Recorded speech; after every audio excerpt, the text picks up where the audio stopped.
말씀은 로마서 5장 7절과 8절 말씀입니다. 신약성경 245면 로마서 5장 7절 8절 말씀입니다. 교독하도록 하겠습니다. 의인을 위하여 죽는 자가 쉽지 않고 선인을 위하여 용감히 죽는 자가 혹 있거니와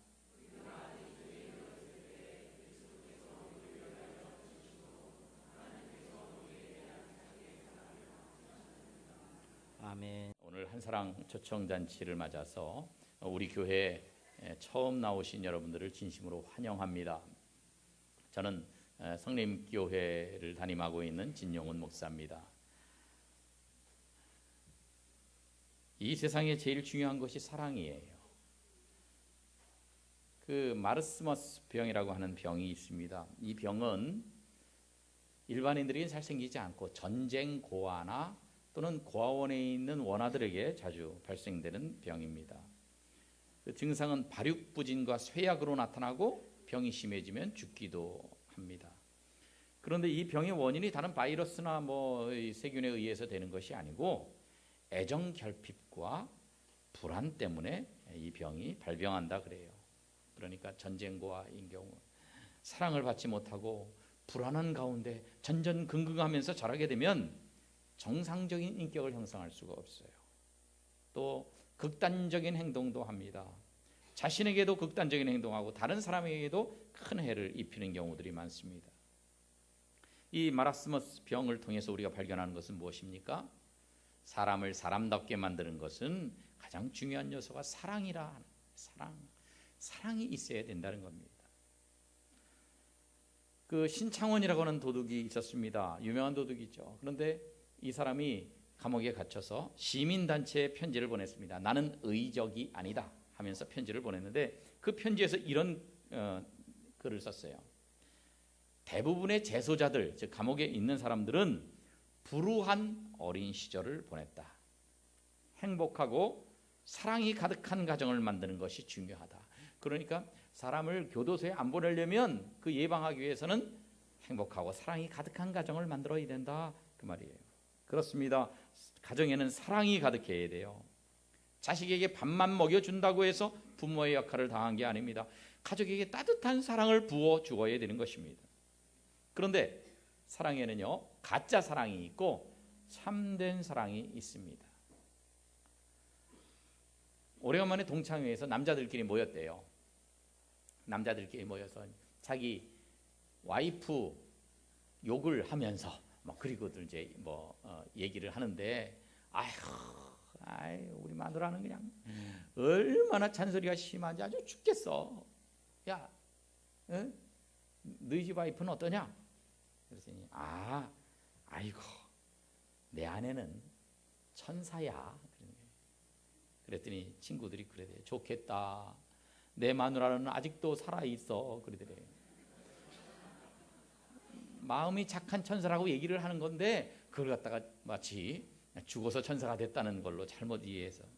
여러분 집에서는 전혀 그런 표현을 안 하지만 나가서는 이렇게 하는 사람, 이런 사랑은 진짜 사랑이 아니라 가짜 사랑입니다. 참 사랑은요, 말로만 하는 것이 아니라 행동으로 나타나야 됩니다. 그래서 사랑은 명사가 아니라 동사다 그래요. 사랑을 한다면 그 실천이 뒤따라야 하는 것입니다. 사랑하려면 어떻게 해야 됩니까? 이런 말들이 있어요. 사랑하면 너 기다리게 하지 않기. 상대방을 기다리게 하지 않는다는 거예요. 그러나 반대로 대신 난 끝없이 기다리기. 그리고 힘들어하는 모습 상대방에 보이면 염려할까 봐서 힘들어하는 모습 보이지 않기. 하지만 너 힘들 때는 내 어깨에 빌려주기. 그런데 제일 마지막에 나오는 게 항상 같이 하기예요. 사랑하면 항상 같이 한다는 겁니다.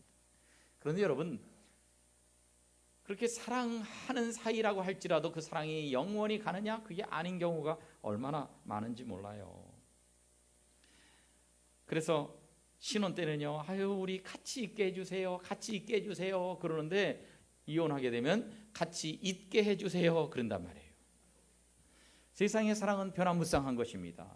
너무너무 사랑한다고 그렇게 해서 결혼했다가도 미워하면서 헤어지는 경우를 우리는 너무나 많이 보고 있지 않습니까? 사람의 사랑은, 남녀의 사랑은 이렇게 영원한 사랑이 아니에요. 그런데 변하지 않는 사랑을 가지고 계신 분이 있습니다. 그분이 누구냐? 바로 예수님입니다. 예수님의 사랑은 변하지 않는 사랑인데 그 예수님의 사랑은 어떤 사랑이냐? 첫째, 이 예수님의 사랑은 참 사랑인데 이것은 무조건적인 사랑입니다. 조건 없이 사랑하는 거예요. 그 무조건적인 사랑을 우리가 잘 이해를 못하는데 부모님의 사랑을 생각하면 조금 이해가 갑니다. 그래서 부모님은요, 남녀간의 사랑과는 달라요. 남녀간의 사랑은 다소 조건적인 면이 있는데 부모님은 무조건적으로 자식을 사랑하잖아요. 그런데 부모님이 다 자식을 사랑하지만 아버지의 사랑과 어머니의 사랑은 조금 뉘앙스가 달라요.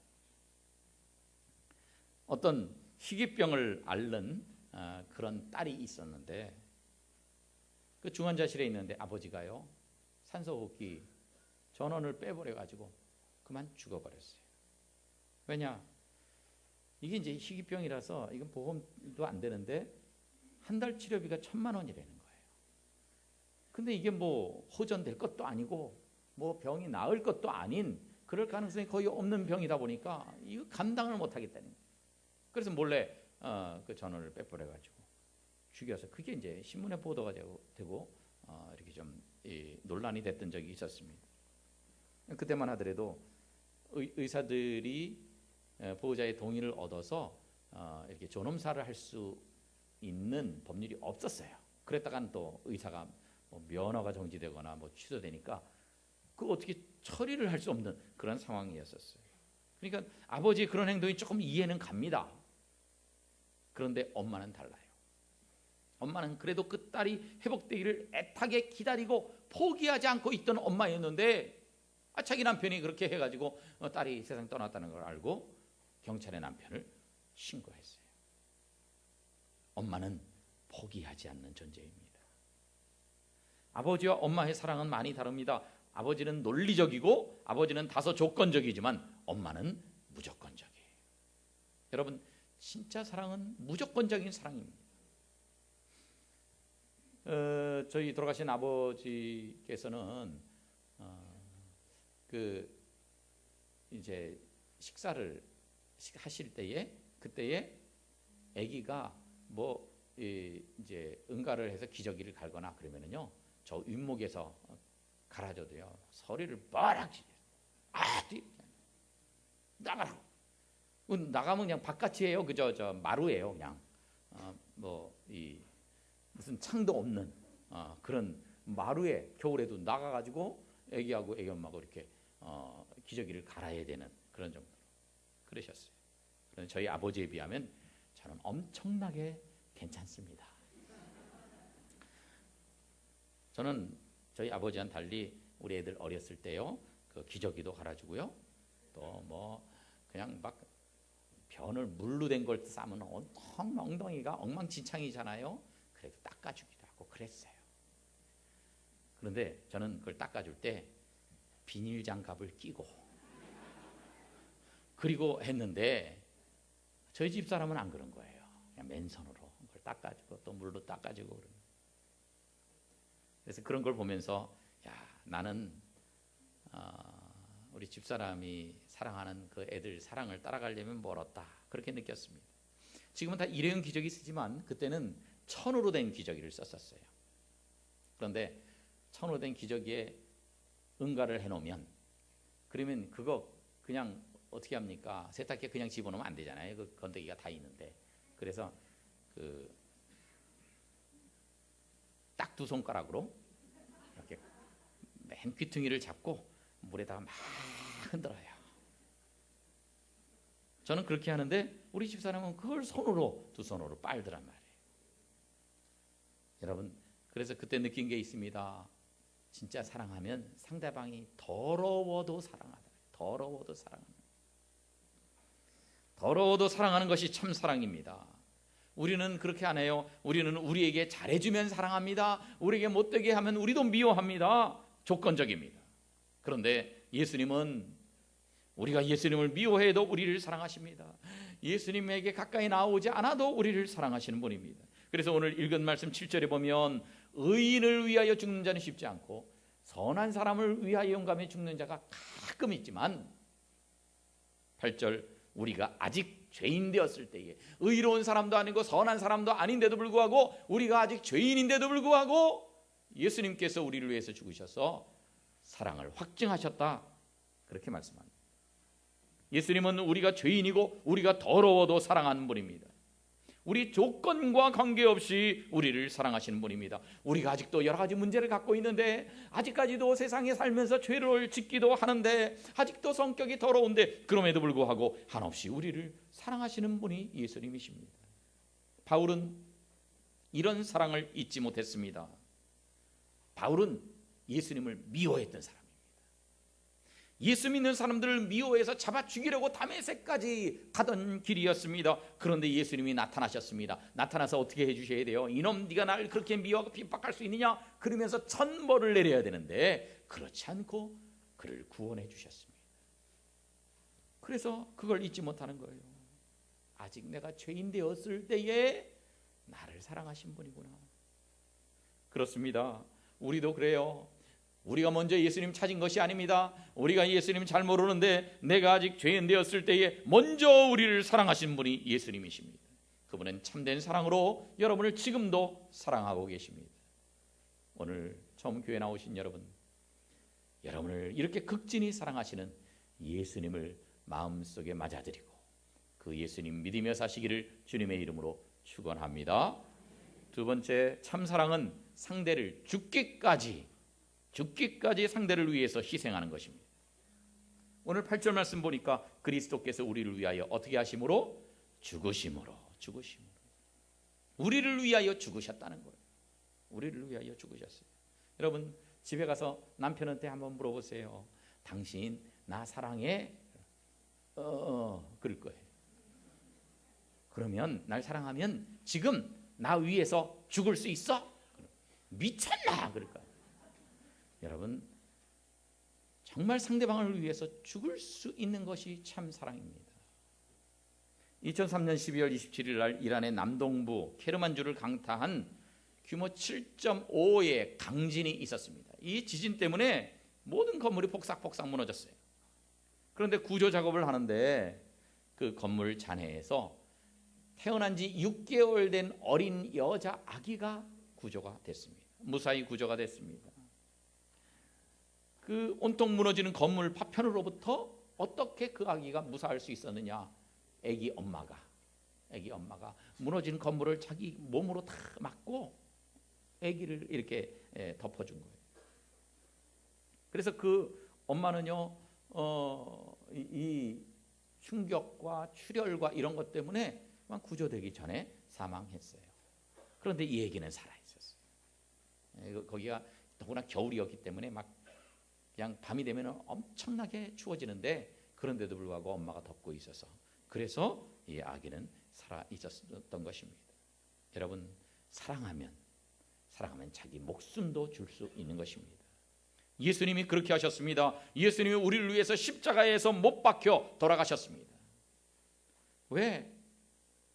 우리 죄를 용서해 주기 위해서. 죄는 피로만 씻어질 수 있는데 무죄한 사람의 피가 필요했어요. 무죄한 예수님의 피로만 우리가 죄 용서를 받을 수 있습니다. 그 피를 십자가에서 흘려주셨는데 조금만 흘리신 것도 아닙니다. 그 피를 전부 흘려주셨습니다. 왜요? 우리를 사랑하기 때문에 그렇습니다.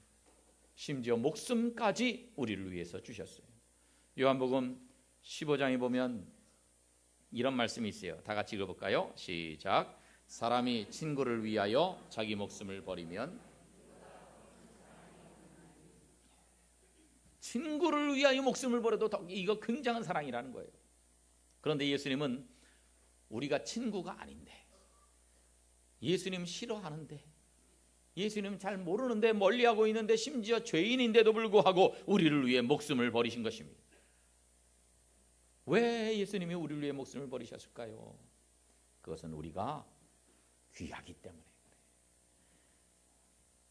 여러분 사랑하면요 상대방이 소중한 겁니다.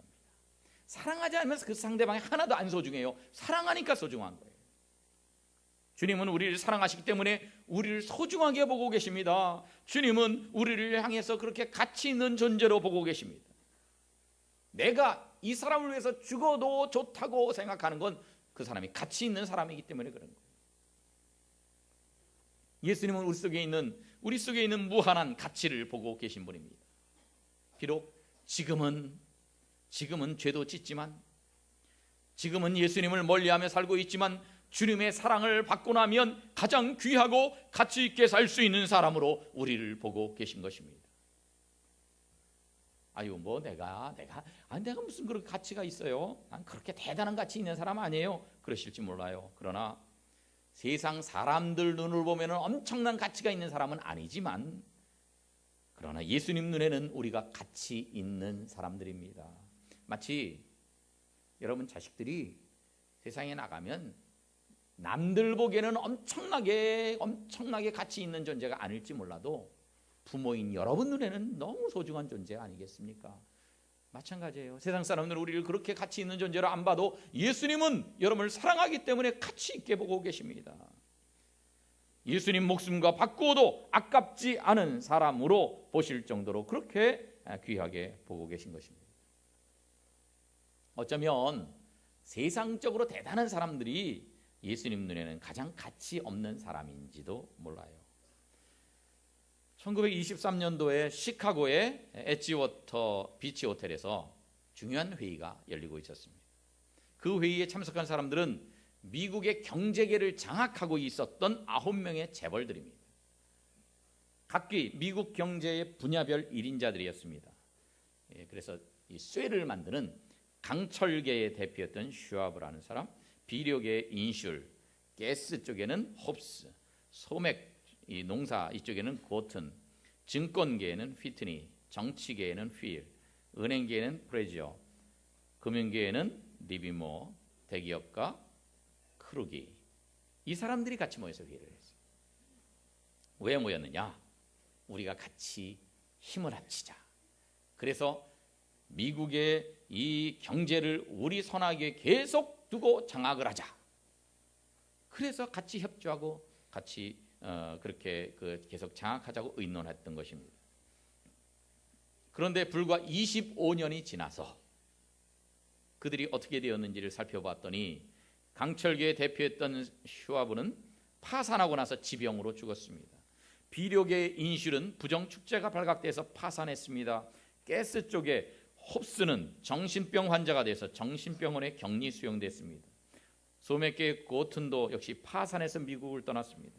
증권계의 휘트니는 거액의 부정사건으로 투옥돼서 형무소에 복역 중이었습니다.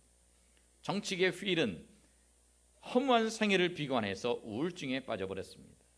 은행계의 프레지어는 자살했습니다. 금융계의 리비모 역시 거액의 뇌물수수 사건으로 자살했습니다. 대기업가였던 크루기 역시 사업의 몰락으로 인해서 자살하고 말았습니다. 자살. 여러분, 부귀영화라고 하는 게 영원하지 않아요. 권력도 영원하지 않아요. 우리나라에서만 해도 대통령들이 그렇게 굴굴이 전부 다 이렇게 구속되고 그랬던 것들을 우리는 옛날에도 봤고 요즘도 보고 있지 않습니까? 재벌이라고 해서 가치 있는 삶을 사는 것이 아닙니다. 어떤 사람이 가치 있는 삶을 사느냐? 예수님 안에서 변화된 사람들이 가치 있는 삶을 살게 될 줄로 믿습니다.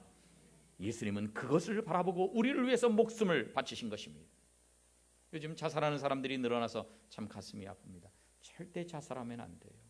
자살한다는 건 내가 쓸모없는 존재라고 생각하기 때문에 자살을 합니다. 그러나 여러분, 필요 없는 존재는 없습니다.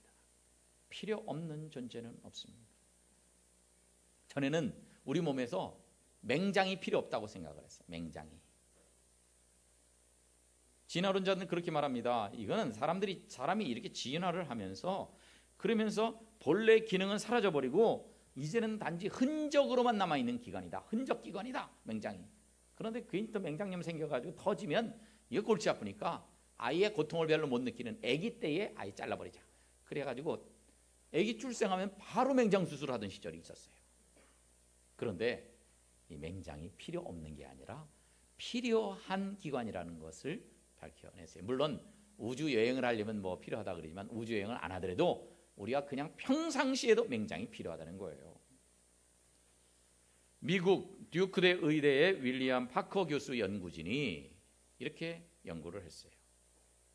그래서 맹장이 인체의 면역 발달에 중요한 역할을 하는데 인체가 필요로 하는 유익한 박테리아, 이 유익균들 이런 것들이 대장 내에서 자리 잡는 것을 도와주고 조절하는 기능을 맹장이 하더라는 거예요. 뿐만 아닙니다. 이 맹장에 T임파구가 엄청나게 많이 들어있다는 거예요. 다음 사진을 보시면 맹장이라는 게 대장과 소장 사이에 있거든요. 소장에서는 영양분들을 흡수합니다. 이 대장은 쉽게 말하면 변을 만드는 과정입니다. 그러니까 이쪽에 있는 균들이 소장으로 들어가면 이건 문제가 생기는 거예요. 그 사이에 맹장. 그러면서 여기서 T임파구를 비롯해서 이 유익한 균들이 있어서 여기서 역류해가지고 소장에 문제를 일으키는 걸 막아주는 중요한 역할을 한다고 하는 것을 이 연구팀이 밝혀냈어요. 이걸 보면 우리 몸에 뭐 이건 필요 없어 그러는데 필요 없는 게 하나도 없더란 말이에요. 필요 없는 존재는 없습니다. 우리 몸의 기관뿐만 아니라 여러분 자신도 마찬가지입니다. 필요 없는 사람은 없습니다. 하나님이 뜻이 계셔서 여러분들을 이 땅에 태어나게 하신 것입니다. 그래서 우리는 내가 필요한 존재라고 하는 것을 기억해야 됩니다. 한번 따라하겠습니다. 나는 필요한 존재다. 옆에 있는 분들에게 그렇게 인사하겠습니다. 당신은 소중한 존재입니다.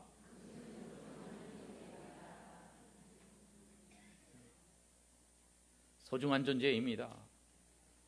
주님은 여러분들을 위해서 목숨까지 주셨습니다. 그저 나만을 위해서 살아왔던 우리들, 예수님을 모르고 살았던 그런 우리들을 위해서 목숨을 아끼지 않고 내어주신 분이 예수님이십니다. 그분은 우리가 가치 있는 삶을 살기를 원하십니다. 앞으로 무엇을 위해 사시겠습니까?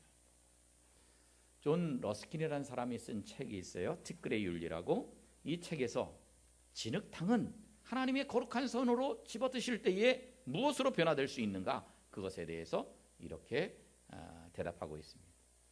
진흙이 뭐냐? 진흙은 찰흙하고 모래, 그 다음에 보통 매흙하고 약간의 물이 섞여 있는 거라는 거예요.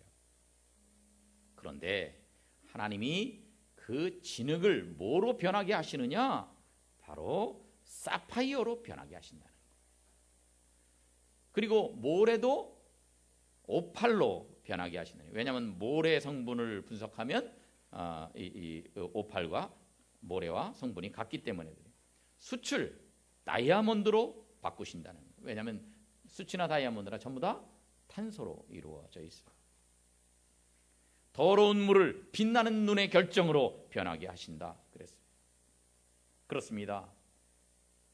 예수님은요, 점토와 같은 진흙과 같은 우리를 사파이어로 만드시고 모래와 같은 우리를 오팔 보석으로 만드시고 숯과 같은 우리를 다이아몬드로 만드시는 분이십니다. 우리가 가치 있는 삶을 살고 보람 있는 삶을 살려면 내 인생을 예수님께 맡겨야 합니다. 그러면 예수님은 여러분들을 보석같이 변화시키실 것입니다. 예수님은 여러분 인생을 지금보다 더 귀한 것이 되게 하실 수가 있습니다. 그러므로 오늘도 하나님께서 여러분을 부르셔서 하나님 앞으로 나오게 되었습니다. 하나님은 여러분을 사랑하십니다. 예수님은 여러분을 사랑하십니다. 그 예수님을 믿으면 여러분을 정말로 이 가치 있는 보석으로 변화시키실 것입니다. 천국에서 영원히 빛나는 보석으로 만드실 것입니다. 아무쪼록 이번 기회에 예수님 믿으시고 그 예수님이 여러분에게 주시는 큰 은혜와 사랑과 복을 넘치게 받아 누리는 여러분들 다 되시기를 주님의 이름으로 축원합니다.